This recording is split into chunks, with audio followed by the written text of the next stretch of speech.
ओम नमः शिवाय। शिवजी सदा सहाय। ओम नमः शिवाय। गुरुजी सदा सहाय। ओम नमः शिवाय। शिवजी सदा सहाय। ओम नमः शिवाय।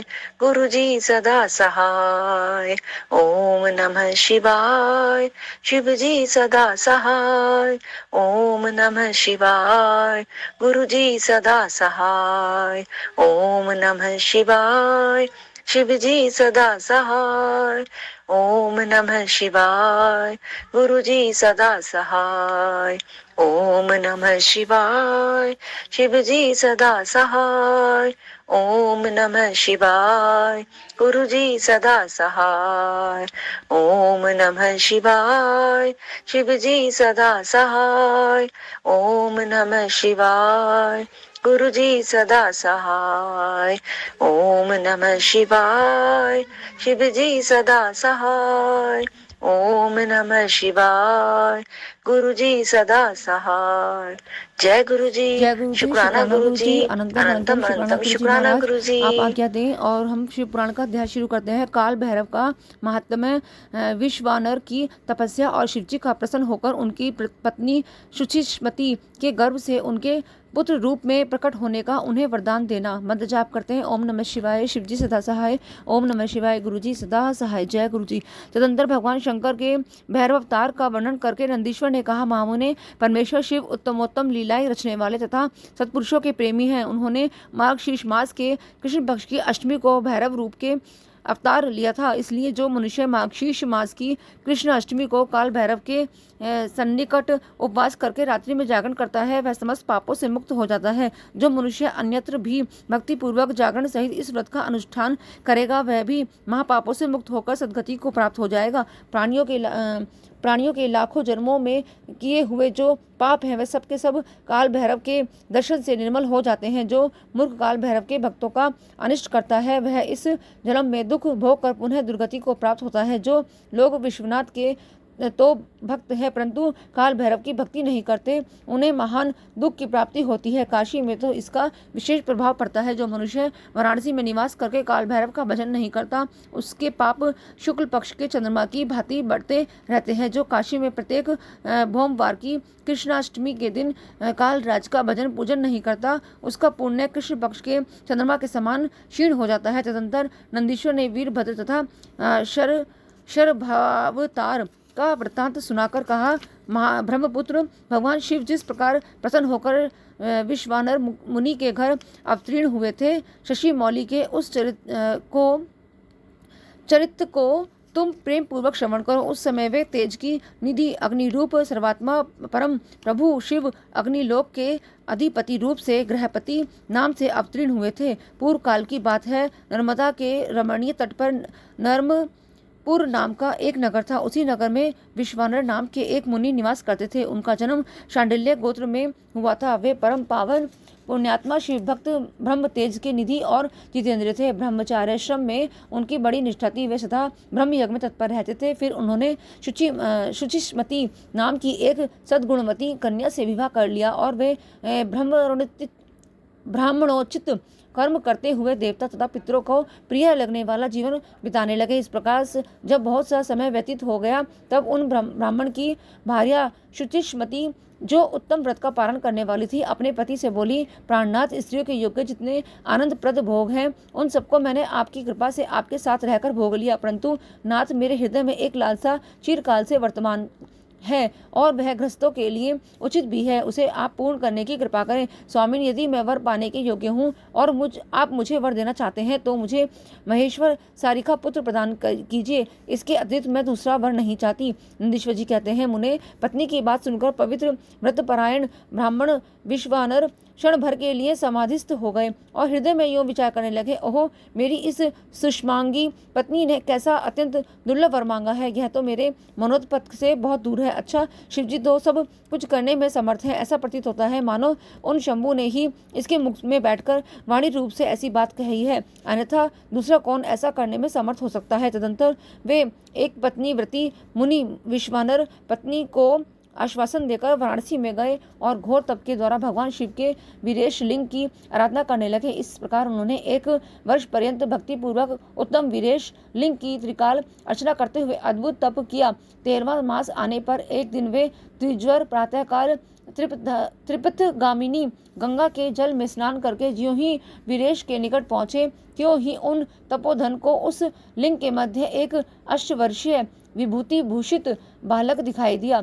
उस नग्न शिशु के नेत्र कानों तक फैले हुए थे, होठों पर गहरी लालिमा छाई हुई थी, मस्तक पर पीले रंग की सुंदर जटा सुशोभित थी और मुख पर हंसी खेल रही थी। वह शैशवोचित अलंकार और चितांभस्म धारण किए हुए तथा अपनी लीला से हंसता हुआ श्रुति सूक्तों का पाठ कर रहा था। उस बालक को देखकर विश्वानर मुनि कृतार्थ हो गए और आनंद के कारण उनका शरीर रोमांचित हो उठा तथा बारंबार नमस्कार है यूं उनका हृदयोद्गार फूट पड़ा। फिर वे अभिलाषा पूर्ण करने वाले 8 पदों द्वारा बालक रूपी परमानंद स्वरूप शंभु का सत्वन करते हुए बोले। विश्वानर ने कहा, भगवान आप ही एकमात्र अद्वितीय ब्रह्म है। यह सारा जगत आपका ही स्वरूप है। यहाँ अनेक कुछ भी नहीं है। यह बिल्कुल सत्य है कि एकमात्र रुद्र के अतिरिक्त दूसरे किसी की सत्ता नहीं है। इसलिए मैं आप महेश्वर की शरण ग्रहण करता हूँ। शंभो आप ही सबके कर्ता हर्ता तथा जैसे आत्मधर्म एक होते हुए भी अनेक रूप से दिखता है, उसी प्रकार आप भी एक रूप होकर नाना रूपों में व्याप्त हैं। फिर भी आप रूप रहित हैं, इसलिए आप ईश्वर के अतिरिक्त मैं किसी दूसरे की शरण नहीं ले सकता। जैसे रज्जु में सर्प, सीपी में चांदी और मर्ग मरीचिका में जल प्रवाह का भान मिथ्या है, उसी प्रकार जिसे जान लेने पर यह विश्व प्रपंच मिथ्या भासित होता है, उन महेश्वर की मैं शरण लेता हूँ। शंभो जल में जो शीतलता, अग्नि में दाहकता, सूर्य में गर्मी, चंद्रमा में आह्लादकारिता, पुष्प में गंध और दुग्ध में घी वर्तमान है, वह आपका ही स्वरूप है। अतः मैं आपके शरण हूँ। आप कान रहित होकर शब्द सुनते हैं, नासिका विहीन होकर सूंघते हैं, पैर न होते हुए भी दूर तक चले जाते हैं, नेत्रहीन होकर भी सब कुछ देखते हैं और जिह्वा रहित होकर भी समस्त रसों के ज्ञाता हैं। भला आपको सम्यक रूप से कौन जान सकता है, इसलिए मैं आपकी शरण में जाता हूँ। ईश आपके रहस्यों को न तो साक्षात वेद ही जानता है, न विष्णु, न अखिल विश्व के विधाता ब्रह्मा, न योगेंद्र और न इंद्र आदि प्रधान देवताओं को ही इसका पता है, परंतु आपका भक्त उसे जान लेता है। अतः मैं आपकी शरण ग्रहण करता हूँ। ईश न तो आपका कोई गोत्र है, न जन्म है, न नाम है, न रूप है, न शील है और न देश है। ऐसा होने पर भी आप त्रिलोकी के अधीश्वर तथा संपूर्ण कामनाओं को पूर्ण करने वाले हैं, इसलिए मैं आपका भजन करता हूँ। स्मरारे आप सर्वस्वरूप हैं। यह सारा विश्व प्रपंच आपसे ही प्रकट हुआ है। आप गौरी के प्राणनाथ, दिगंबर और परम शांत हैं। बाल, युवा और वृद्ध रूप में आप ही वर्तमान हैं। ऐसी कौन सी वस्तु है जिसमें आप व्याप्त न हो? अतः मैं आपके चरणों में नतमस्तक हूँ। नंदीश्वर कहते हैं, मुने यूं स्तुति करके विप्रवर विश्वानर हाथ जोड़कर भूमि पर गिरना ही चाहते थे, तब तक संपूर्ण वृद्धों के भी वृद्ध बाल रूपधारी शिव परम हर्षित होकर उन भूदेव से बोले। बाल रूपी शिव ने कहा, मुनिश्रेष्ठ विश्वानर तुमने आज मुझे संतुष्ट कर दिया है। भूदेव, मेरा मन परम प्रसन्न हो गया है, अतः अब तुम उत्तम वर मांग लो। यह सुनकर मुनिश्रेष्ठ विश्वानर कृतकृत्य हो गए और उनका मन हर्षमग्न हो गया। तब वे उठकर बाल रूपधारी शंकर जी से बोले। विश्वानर ने कहा, प्रभावशाली महेश्वर, आप तो सर्वांतरयामी, ऐश्वर्य संपन्न, सर्व तथा भक्तों को सब कुछ दे डालने वाले हैं। भला आप सर्वज्ञ से कौन सी बात छिपी है? फिर भी आप मुझे दीनता प्रकट करने वाली याचना के प्रति आकृष्ट होने के लिए क्यों कह रहे हैं? महेशान, ऐसा जानकर आपकी जैसी इच्छा हो वैसा कीजिए। नंदीश्वर कहते हैं, मुने पवित्र व्रत में तत्पर विश्वानर के उस वचन को सुनकर पावन शिशु रूप धारी महादेव हंसकर शुचि विश्वानर से बोले। शुचे, तुमने अपने हृदय में अपनी पत्नी शुचिष्मति के प्रति जो अभिलाषा कर रखी है वह निसंदेह थोड़े ही समय में पूर्ण हो जाएगी। महामते, मैं शुचिष्मति के गर्भ में तुम्हारा पुत्र होकर प्रकट होऊंगा। मेरा नाम गृहपति होगा। मैं परम पावन तथा समस्त देवताओं के लिए प्रिय होऊंगा। जो मनुष्य 1 वर्ष तक शिवजी के सन्निकट तुम्हारे द्वारा कथित इस पुण्य में अभिलाषक स्तोत्रों का 3 काल पाठ करेगा, उनकी सारी अभिलाषाएं यह पूर्ण कर देगा। यह स्तोत्र का पाठ पुत्र, पौत्र और धन का प्रदाता, सर्वथा शांतिकारक, संहारक, सारी विपत्तियों का विनाशक, स्वर्ग और मोक्ष रूप संपत्ति का कर्ता तथा समस्त कामनाओं को पूर्ण करने वाला है। निसंदेह यह अकेला ही समस्त स्तोत्रों के समान है। निश्चय कहते हैं मुने इतना कहकर बाल रूपधारी शंभु, जो सत्पुरुषों की गति है, अंतर ध्यान हो गए। तब विप्रवर विश्वानर की भी प्रसन्न मन से अपने घर को लौट गए। अध्याय 8 से लेकर 13 विराम। इसमें बताया है अभिलाष्टक स्तोत्र। इसको जो भी कोई निकाल के पढ़ेगा, गुरुजी कृपा करना महादेव।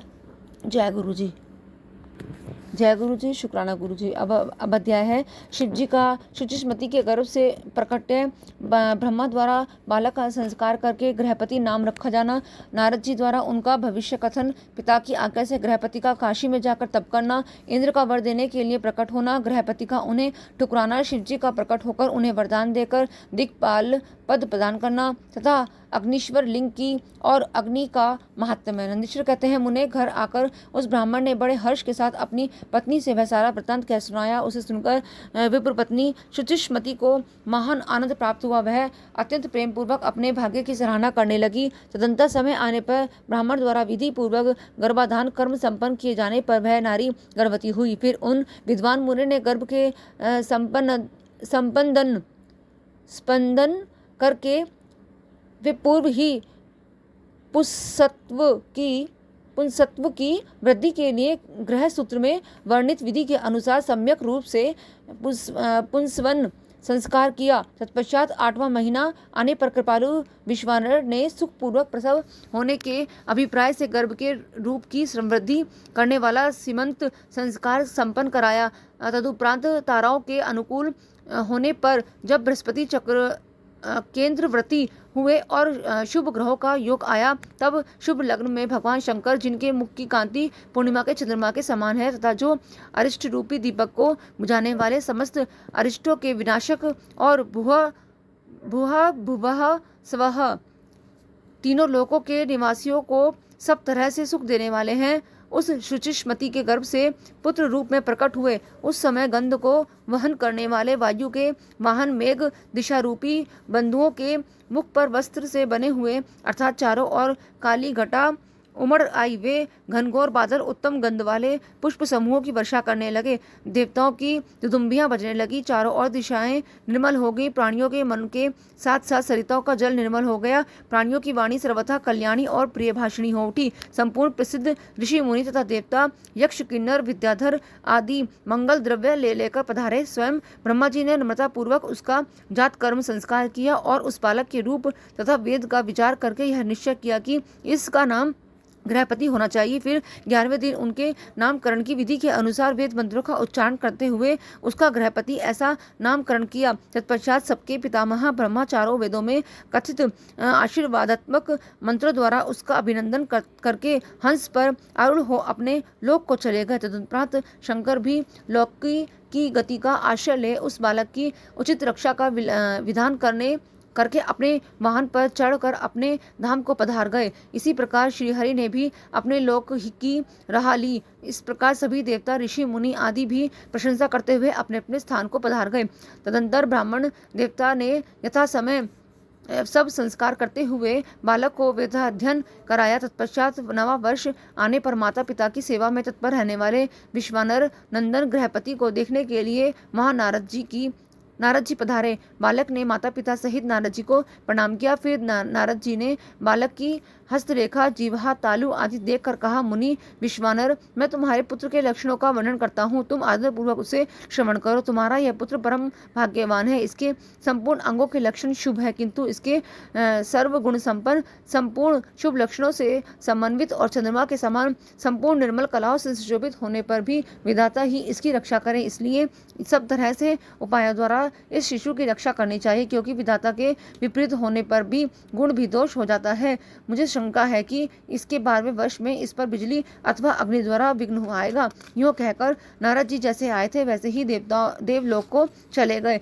सतकुमार जी नारद जी का कथन सुनकर पत्नी सहित विश्वानर ने समझ लिया कि यह तो बड़ा भयंकर वज्रपात हुआ।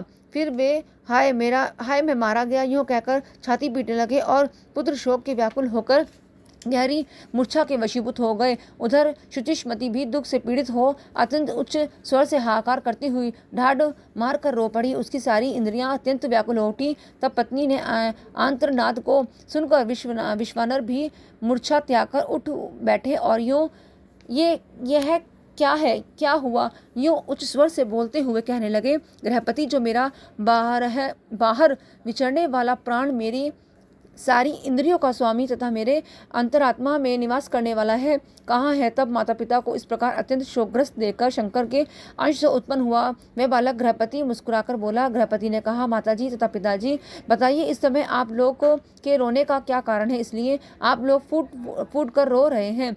कहाँ से ऐसा भय आप लोगों को प्राप्त हुआ है? यदि मैं आपकी चरण रेणुओं से अपने शरीर की रक्षा कर लूं तो मुझ पर काल भी अपना प्रभाव नहीं डाल सकता। फिर इस तुच्छ, चंचल एवं अल्प बल वाली मृत्यु को तो आप बात ही क्या है? माता पिताजी, अब आप लोग मेरी प्रतिज्ञा सुनिए। यदि मैं आप लोगों का पुत्र हूँ तो ऐसा प्रयत्न करूँगा जिससे मृत्यु भी भयभीत हो जाएगी। मैं सत्पुरुषों को सब कुछ दे डालने वाले सर्वज्ञ मृत्युंजय की भली भांति आराधना करके महाकाल को भी जीत लूँगा। यह मैं आप लोगों से बिल्कुल सत्य कह रहा हूँ। नंदीश्वर जी कहते हैं, मुने, तब वे द्विज दंपति जो शोक से संतप्त हो रहे थे, गृहपति के ऐसे वचन को, जो अकाल में हुई अमृत की घनघोर वृष्टि के समान थे, सुनकर संताप रहित हो कहने लगे, बेटा, तो उन शिव की शरण में जा जो ब्रह्मा आदि के भी कर्ता, मेघवाहन, अपनी महिमा के कभी च्युत न होने वाले और विश्व की रक्षा मणि है। नंदीश्वर जी कहते हैं, मुने, माता पिता की आज्ञा पाकर गृहपति ने उनके चरणों में प्रणाम किया। फिर उनकी प्रदक्षिणा करके और उन्हें बहुत तरह से आश्वासन देवे वहां से चले पड़े और उस काशीपुरी में जा पहुंचे जो ब्रह्मा और नारायण आदि देवों के लिए भी दुष्प्राप्य महाप्रलय के संताप का विनाश करने वाली और विश्वनाथ द्वारा सुरक्षित थी तथा जो कंठ प्रदेश में हार की तरह पड़ी हुई गंगा से सुशोभित तथा विचित्र गुणशालिनी हरपत्नी गिरिजा से विभूषित थी। वहां पहुंचकर वे विप्रवर पहले मणिकर्णिका पर गए। वहां उन्होंने विधि पूर्वक स्नान करके भगवान विश्वनाथ का दर्शन किया। फिर बुद्धिमान गृहपति ने परमानंद मग्न हो त्रिलोकी के प्राणियों की प्राण रक्षा करने वाले शिव को प्रणाम किया। उस समय उनकी अंजलि बंधी हुई थी और सिर झुका हुआ था। वे बारंबार उस शिवलिंग की ओर देखकर हृदय में हर्षित हो रहे थे और यह सोच रहे थे कि यह लिंग निसंदेह स्पष्ट रूप से आनंद कंद ही है। वे कहने लगे, अहो, आज मुझे जो सर्वव्यापी श्रीमान विश्वनाथ का दर्शन प्राप्त हुआ, इसलिए इस चराचर त्रिलोकी में मुझसे बढ़कर धन्यवाद का पात्र दूसरा कोई नहीं है। जान पड़ता है मेरा भाग्योदय होने से ही उन दिनों में महर्षि नारद ने आकर वैसी बात कही थी जिसके कारण आज मैं कृतकृत्य हो रहा हूँ। नंदीश्वर जी कहते हैं, मुने, इस प्रकार आनंदामृत रूपी रसों द्वारा पारण करके गृहपति ने शुभ दिन में सर्वहितकारी शिवलिंग की स्थापना की और पवित्र गंगा जल से भरे हुए 108 कलशों द्वारा शिवजी को स्नान कराकर ऐसे घोर नियमों को स्वीकार किया जो अकृतात्मा पुरुषों के लिए दुष्कर थे। नारद जी, इस प्रकार एकमात्र शिव में मन लगाकर तपस्या करते हुए उस महात्मा गृहपति की आयु का 1 वर्ष व्यतीत हो गया। तब जन्म से 12वां वर्ष आने पर नारद जी के कहे हुए उस वचन को सत्य सा करते हुए व्रजधारी इंद्र उनके निकट पधारे और बोले, विप्रवर, मैं इंद्र हूँ और तुम्हारे शुभ व्रत से प्रसन्न होकर आया हूँ। अब तुम वर मांगो, मैं तुम्हारी मनोवांछा पूर्ण कर दूंगा। तब गृहपति ने कहा, भगवान, मैं जानता हूँ आप व्रजधारी इंद्र हैं, परंतु व्रत शतो मैं आपसे वर याचना करना नहीं चाहता। मेरे वरदायक तो शंकर जी ही होंगे। इंद्र बोले, शिशो, शंकर मुझसे भिन्न थोड़ी ही है। अरे, मैं देवराज हूँ, अतः तुम अपनी मूर्खता का परित्याग करके वर मांग लो, देर मत करो। गृहपति ने कहा, पाकशासन, आप अहल्या का सतीत्व नष्ट करने वाले दुराचारी पर्वत शत्रु ही हैं। ना आप जाइए, क्योंकि मैं पशुपति के अतिरिक्त किसी अन्य देव के सामने स्पष्ट रूप से प्रार्थना करना नहीं चाहता। नंदीश्वर जी कहते हैं, मुने, गृहपति के उस वचन को सुनकर इंद्र के नेत्र क्रोध के लाल हो गए। वे अपने भयंकर वज्र को उठाकर उस बालक को डराने धमकाने लगे। तब बिजली की ज्वालाओं से व्याप्त उस वज्र को देखकर बालक गृहपति को नारद जी के वाक्य स्मरण हो आए। फिर तो वे भय से व्याकुल होकर मूर्छित हो गए। तदंतर अज्ञानांधकार को दूर भगाने वाले गौरीपति शंभु वहां प्रकट हो गए और अपने हस्त स्पर्श से उसे जीवन दान देते हुए बोले, वत्स उठ उठ, तेरा कल्याण हो। तब रात्रि के समय मुदे हुए कमल की तरह उसके नेत्र कमल खुल गए और उसने उठकर अपने सामने सैकड़ों सूर्यों से भी अधिक प्रकाशमान शंभु को उपस्थित देखा। उनके ललाट में तीसरा नेत्र चमक रहा था, गले में नीला चिन्ह था, ध्वजा पर वृषभ का स्वरूप दिख रहा था, वामांग में गिरिजा देवी विराजमान थी, मस्तक पर चंद्रमा सुशोभित था, बड़ी बड़ी जटाओं में उनकी अद्भुत शोभा हो रही थी। वे अपने आयुध त्रिशूल और आज गव धनुष धारण किए हुए थे। कपूर के समान गौरवर्ण का शरीर अपनी प्रभा बिखेर रहा था। वे गज चर्म लपेटे हुए थे। उन्हें देखकर शास्त्र कथित लक्षणों तथा गुरु वचनों से जब गृहपति ने समझ लिया कि ये महादेव ही हैं, तब हर्ष के मारे उनके नेत्रों में आंसू छलक गए, गला रुंध गया और शरीर रोमांचित हो उठा। वे क्षण भर तक अपने आप को भूलकर चित्रकूट एवं त्रिपुरत्रक पर्वत की भांति निश्चल खड़े रह गए। जब वे सत्वन करने, नमस्कार करने अथवा कुछ भी कहने में समर्थ न हो सके, तब शिवजी मुस्कुराकर बोले। ईश्वर ने कहा, गृहपते, जान पड़ता है तुम व्रजधारी इंद्र से डर गए हो। वत्स, तुम भयभीत मत हो, क्योंकि मेरे भक्त पर इंद्र और वज्र की कौन कहे यमराज भी अपना प्रभाव नहीं डाल सकते। यह तो मैंने तुम्हारी परीक्षा ली है और मैंने ही तुम्हें इंद्र रूप धारण करके डराया है। भद्र, अब मैं तुम्हें वर देता हूँ, आज से तुम अग्निपद के भागी होगे। तुम समस्त देवताओं के लिए वरदाता बनोगे। अग्नि, तुम समस्त प्राणियों के अंदर जठार अग्नि रूप से विचरण करोगे। तुम्हें दिक्पाल रूप से धर्मराज और इंद्र के मध्य में राज्य की प्राप्ति होगी। तुम्हारे द्वारा स्थापित यह शिवलिंग तुम्हारे नाम पर अग्निश्वर नाम से प्रसिद्ध होगा। यह सब प्रकार के तेजों की वृद्धि करने वाला है। जो लोग इस अग्निश्वर लिंग के भक्त होंगे, उन्हें बिजली और अग्नि का भय नहीं रह जाएगा। अग्निमांद नामक रोग नहीं होगा और न कभी उनकी अकाल मृत्यु ही होगी। काशीपुरी में स्थित संपूर्ण समृद्धियों के प्रदाता अग्निश्वर की भली भांति अर्चना करने वाला भक्त यदि प्रारब्धवश किसी अन्य स्थानों में भी मृत्यु को प्राप्त होगा, तो भी वह विहीन लोक में प्रतिष्ठित होगा। नंदीश्वर जी कहते हैं, मुने यूं कहकर शिवजी ने गृहपति के बंधुओं को बुलाकर उनके माता पिता के सामने उस अग्नि का दिक्पति पद पर अभिषेक कर दिया और स्वयं उसी लिंग में समा गए था। तो इस प्रकार मैंने तुमसे परमात्मा शंकर के गृहपति नामक अग्नि अवतार का, जो दुष्टों को पीड़ित करने वाला है, वर्णन कर दिया। जो सुदर्द पराक्रमी जितेंद्रिय पुरुष अथवा सत्व संपन्न स्त्रियां अग्नि प्रवेश कर जाती हैं, वे सब के सब अग्नि सरीखे तेजस्वी होते हैं। इस प्रकार जो ब्राह्मण अग्निहोत्र परायण ब्रह्मचारी तथा पंचाग्नि का सेवन करने वाले हैं, वे अग्नि के समान वर्चस्वी होकर अग्नि लोक में विचरते हैं। जो शीतकाल में शीत निवारण के निमित्त बोझ की लकड़ियां दान करता है, अथवा जो अग्नि की करता है, वह अग्नि के सन्निकट निवास करता है। जो श्रद्धापूर्वक किसी अनाथ मृत का अग्नि संस्कार कर देती है, अथवा स्वयं शक्ति न होने पर भी दूसरों के प्रेरित करता है, वह अग्नि लोक में प्रशंसित होता है। द्विजतों के लिए परम कल्याणकारक एक अग्नि ही है। वही निश्चित रूप से गुरु, देवता, व्रत, तीर्थ अर्थात सब कुछ है। जितनी अपावन वस्तुएं हैं, वे सब अग्नि का संसर्ग होने से उसी क्षण पावन हो जाती हैं। इसलिए अग्नि को पावक कहा जाता है। यह शंभु की प्रत्यक्ष तेजोमयी दहनात्मिका मूर्ति है, जो सृष्टि रचने वाली, पालन करने वाली और संहार करने वाली है। भला इसके बिना कौन सी वस्तु दृष्टिगोचर हो सकती है। इनके द्वारा भक्षण किए हुए धूप, दीप, नैवेद्य, दूध, दही, घी और खांड आदि का देवगण स्वर्ग में सेवन करते हैं। अध्याय 14-15 विराम। जय गुरु जी।